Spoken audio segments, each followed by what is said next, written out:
ایک انگریز نے اس آیت کے تحت لکھا ہے کہ محمد, وہ تو درود شریف نہیں لکھتے نا, اس نے تو محمد غلط استعمال کیا, میں صلی اللہ علیہ وسلم. اس نے کہا محمد کے جو فرینڈ تھے نا, اس قسم کی چیزوں نے ان کو موٹیویٹ کیا تھا جس سے انہوں نے پوری دنیا پہ حکومت کی ہے, کہ شکست کھا کے بھی کیا کر رہے ہیں, کہہ رہے ہیں یہ تو ہونا ہی تھا, لہذا اس سے ٹینشن لینے کی بات نہیں ہے, اور یہ شہادت میں بھی خیر ہے تمہاری, آگے بڑھو. مایوسی ہے ہی نہیں, ٹھیک ہے نا. ہمارے یہاں پتہ ہی کیا سمجھا کہ مایوسی کفر ہے. اس کا مطلب یہ سمجھا جاتا ہے کہ میں جہاں شادی کرنا چاہتا ہوں وہاں شادی ہو کے رہے گی, کیونکہ مایوسی کیا ہے, کفر ہے. میں چاہتا ہوں میری 2 لاکھ روپے تنخواہ ہو تو 2 لاکھ ہوگی, کیونکہ مایوسی کفر ہے. یہ غلط مطلب ہے, سمجھ رہے ہو. ایسا تو پھر بہت سے لوگوں کے ساتھ نہیں ہوتا, پھر اور مایوسی ہوگی, آدمی کہتا ہے یہ تو اور ڈبل گناہ, کفر کا گناہ بھی ہو رہا ہے اور پیسے بھی نہیں مل رہے. ہم کہتے ہیں میں صحت بناؤں گا تو صحت بنے گی, کیونکہ مایوسی کفر ہے. یہ مطلب نہیں ہے. مطلب یہ ہے کہ اللہ سے یہ امید لگائی جائے کہ جو ہوگا اچھا ہی ہوگا میرے حق میں. میں چاہتا ہوں میرا اچھا روزگار مل جائے, 2 لاکھ تنخواہ نہیں ہو رہی, 1 لاکھ ہے, اسی 1 میں اللہ کیا کرے گا, برکت دے گا. روزگار نہیں مل رہا, کوئی بات نہیں, اسی میں اللہ کیا کرے گا, برکت دے گا. نام ملنے میں بڑے فائدے ہیں.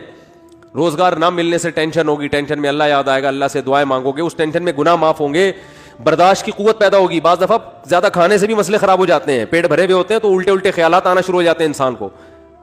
ایوب علیہ السلام پریشان تھے نا بیماریوں میں, مایوس نہیں ہوئے, اس لیے کہ ان کو پتا تھا یہ میرے لیے کیا ہے, بہتر ہے. کتنا بہتر کہ قرآن میں آخری نبی پر آیتیں نازل ہوئی ہیں, نعم العبد, ایوب کیا خوب بندہ تھا, کیسی زبردست بشارت دی اللہ نے.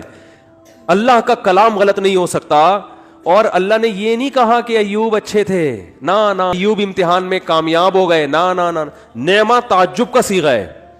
گویا اللہ تعجب کر رہے ہیں, یار کیا خوب بندہ تھا. اللہ کو تعجب نہیں ہوتا, لیکن اللہ ہم سے ہماری زبان میں بات کر رہے ہیں کہ اگر کوئی ایوب کی قربانی اور اس کے صبر کو دیکھتا تو کہتا ہے بھائی یہ صبر کھوپڑی میں آنے والا نہیں ہے, یہ تو بہت ہی زبردست بندے ہیں اللہ کے.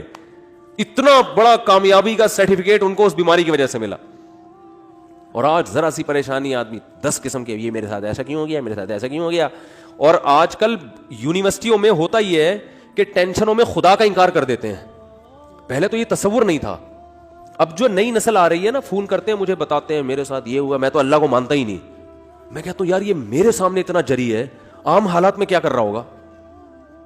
تو نہ مانو, اللہ کو آپ کے منوانے کی کوئی ضرورت نہیں ہے. وہ سمجھتے ہیں کہ مجھے ترس آئے گا, ہائے بیچارے کے ساتھ اتنا غلط ہو گیا کہ یہ تو اللہ کو ہی نہیں مان رہا, ہائے ہائے ہائے, یہ تو آ جاؤ میں تمہیں تسلیم. میں کہتا ہوں بھائی تو نہ مان, جس خدا نے تجھے پیدا کیا ہے کم وقت تو اس کی نہیں مان رہا, تو ہماری کیا مانے گا ہے. تو یہ جو ایتھیزم پھیل رہا ہے نا, اور میں نے آپ کو رپورٹ پیش کی تھی نا کہ ایتھیس میں خودکشی کا ریشو زیادہ ہے, کیونکہ ایتھیزم کی طرف جاتا ہے انسان بہت مرتبہ, ہمیشہ نہیں, بہت مرتبہ عدم برداشت کی وجہ سے. تھوڑی سی پریشانی آئی, اللہ کہاں ہے, اللہ میرے مسئلے کیوں نہیں حل کر رہا, تو پھر وہ اللہ ہے. اللہ پر ایمان کا مطلب وہ اللہ ہے, اس کو اللہ مانا جائے, تو اللہ کا مطلب اختیارات اس کے پاس ہے, میرے پاس نہیں ہے, تو اپنے حساب سے آپ کو چلائے گا, وہ آپ کے حساب سے نہیں چلے گا. پھر یہ ایتھیسٹ کہتے ہیں دعائیں قبول نہیں ہوتی, دعائیں قبول نہیں ہوتی. آج کل یہ نوجوان لڑکوں کو بہت ہے, یار میں اتنے دنوں سے دعا مانگ رہا ہوں قبول ہو نہیں رہی. کوئی اللہ نہیں ہے, سب مولویوں نے لوگوں کو بیوقوف بنایا ہوا ہے. ابے جن مولویوں کے تم کہہ رہے ہو بیوقوف بنایا ہوا, وہ تم سے زیادہ دعائیں مانگ رہے ہوتے ہیں. اگر بیوقوف بنایا ہوا ہوتا وہ نہیں مانگتے, تمہیں کو لگایا ہوا ہوتا دعاؤں پہ انہوں نے.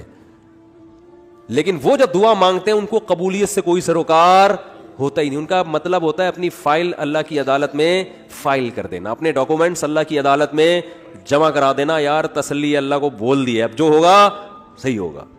یہ تو اس لیے دعائیں مانگتے ہیں.